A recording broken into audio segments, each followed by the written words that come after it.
Felicitaciones por haber derrotado el examen número 2 de las definiciones y bienvenidos a la sección 3 en donde vamos a ver las herramientas que utiliza un cracker y que vamos a utilizar en este curso. Ya estuvimos viendo un poco el editor hexadecimal, pero ahora vamos a hablar de lo que es el disassembler debugger, ¿sí? El desensamblador y el debugger vendría a ser.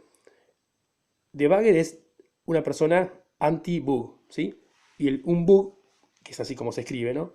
Es un insecto. Esto tiene una historia, ¿sí? En las primeras computadoras, la primer hacker del planeta Tierra fue una mujer muy inteligente, una matemática llamada Ada. De hecho, hay un lenguaje de programación que se llama Ada en honor a ella, ¿no?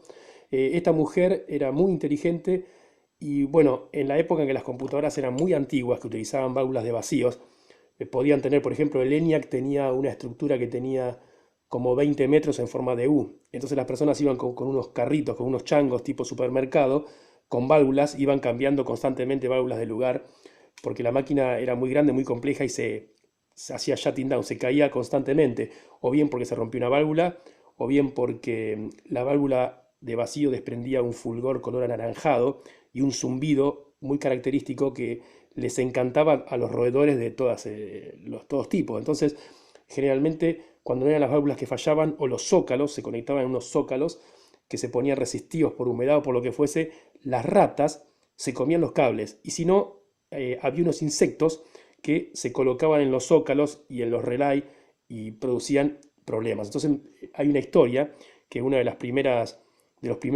CST es comprobante de servicio técnico, esos papeles que dejan los técnicos cuando van a solucionar un problema. Una máquina se cayó, no podían saber lo que era, hizo shutting down, no andaba, no procesaba, y la llamaron a Ada y bueno, ella lo solucionó. Cuando le preguntaron qué había sido, ella señaló una pared donde tenía una cucaracha, un insecto grande pegado con cinta y decía un bug, un insecto.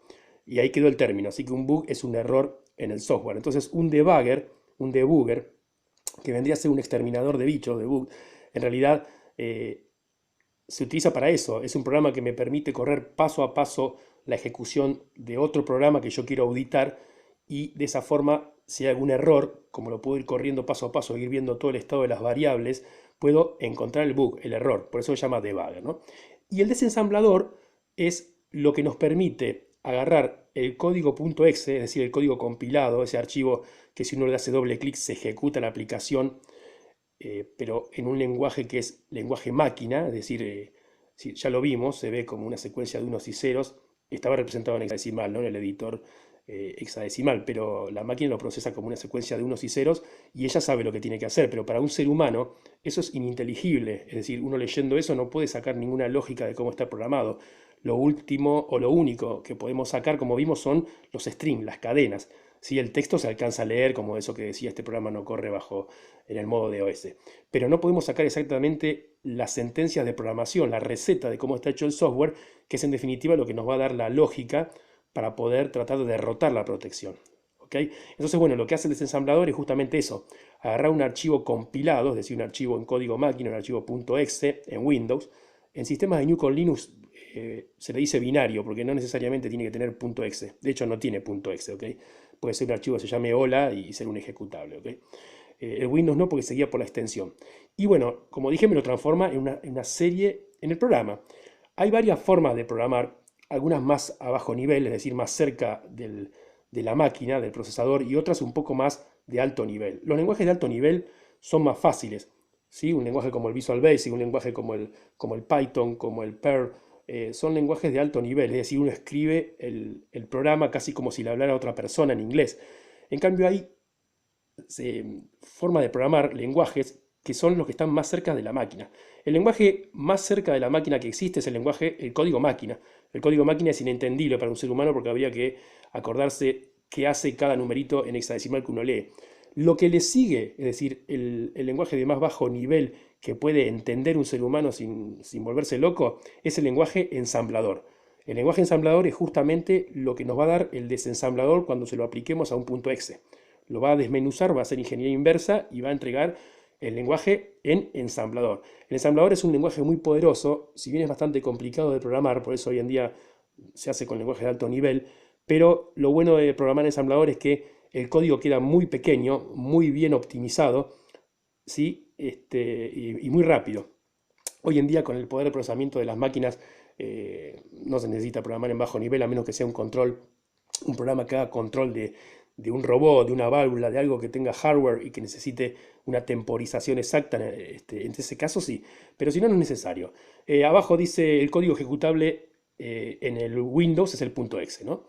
Y bueno, y el código fuente es la receta de cómo está hecho, ¿sí? Cómo está programado, ¿ok? En definitiva, nosotros vamos a ver el código fuente en lenguaje ensamblador.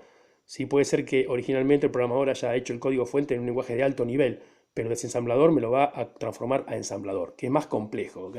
Pero para el cracker ya vamos a ver que no es tan complejo. Bien, vamos a ver en la realidad cómo suena esto. Please identify yourself. Bien, vamos a ver qué sabor tiene un desensamblador. Aquí tenemos el W32 de ASM, ¿sí? Versión 8.9. Tiene sus años. Bueno, pero para que lo vean. Básicamente tiene una ventana donde va a mostrar sus datos. Y vamos a desensamblar. Vamos a desensamblar el CrackMe. Archivo reciente, yo lo estuve desensamblando. El CrackMe acá. Es muy rápido para desensamblar el CrackMe. Tengan en cuenta que, como siempre digo, lo estoy corriendo dentro de un teléfono celular con el Limbo PC Emulator y sin embargo vuela, ¿ven? ¿Ok? Es rápido, porque este Windows es un Windows 2000, no le carga peso extra de procesamiento. Bueno, fíjense, acá está el código desensamblado. Ven que esto es muy diferente a como se veía el editor hexadecimal, en donde veíamos nada más que cadenas de texto que podíamos llegar a reconocer, pero no las instrucciones. En cambio acá ya empezamos a ver instrucciones. Vamos a ir un poco más abajo y ya empezamos a ver instrucciones. ¿Ok? Mover a un registro. ¿Ok? Vamos a ver que tenemos llamadas, tenemos que salve el contenido de algo. ¿Ok? Son instrucciones. ¿Sí? Que salte a una dirección, jump, que mueva datos, move. ¿Ok? Ya vamos a ver las que nos interesan a nosotros, ¿verdad? Para que vean. Lo que más vamos a usar para craquear de este desensamblador es, acá donde dice debug, lo vamos a usar como debugger, en la parte que dice cargar proceso, y nos va a permitir, entre otras cosas, craquear un software sin modificar el binario, dependiendo del tipo de software, ¿ok? Y hacer las pruebas de los craqueos en forma virtual en este programa para ver si funcionan. Y una vez que funcionan, ahí sí craqueamos realmente el original, ¿ok? Entonces está bueno para no romper el original haciendo pruebas. Craquea virtual. Y después otro lugar donde vamos a ir es go to code location, que se utiliza mucho para averiguar el offset, el desplazamiento dentro del binario compilado. El offset que aparece acá es otro offset, porque es el offset del programa ya desensamblado con sus líneas de código. Entonces, si yo quiero saber a dónde va este salto, me va a esta dirección. Pero en realidad, si yo quiero modificar el binario, no va a ser esa dirección.